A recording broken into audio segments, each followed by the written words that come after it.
In 2001, Kenny Waters, a man wrongfully imprisoned for 18 years, was finally released after his high school dropout. Sister went to law school so that she could prove his innocence.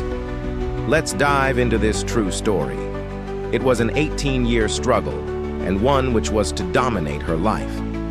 Betty Ann and Kenny grew up together in the small town of Ayer in rural Massachusetts and had what she describes as a wild upbringing.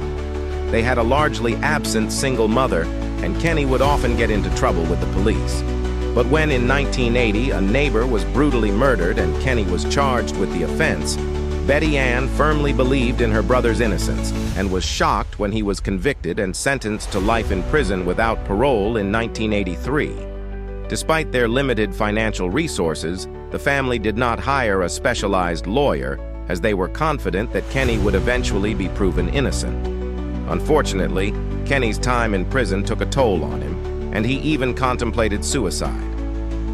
Determined to fight for her brother's freedom, Betty Ann made a promise to him. She vowed to become a lawyer and personally represent him in court. Kenny had unwavering faith in his sister and believed that she would find a way to prove his innocence, no matter how long it took.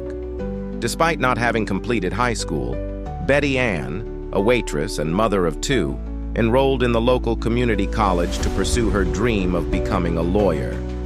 It was a challenging journey, as she spent 12 years working her way through college and law school. However, her perseverance paid off when she finally qualified as a lawyer. As Kenny's attorney, Betty Ann made a breakthrough discovery. She found new DNA evidence that had not been available during her brother's trial.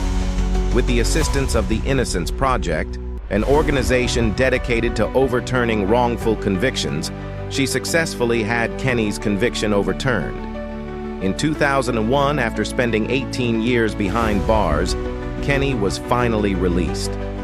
Betty Ann dedicated an additional 7 years to gathering evidence that proved the police had knowingly imprisoned the wrong man. She also fought a civil suit on behalf of her brother. Eventually, she emerged victorious, winning her case and forcing the town of Ayer to settle a lawsuit for Kenny's wrongful conviction in 2009. Despite this, Betty Ann's remarkable life story has now been adapted into a Hollywood film titled Conviction. Although she no longer practices law, she continues to contribute to the Innocence Project as a volunteer and works at a pub in Rhode Island.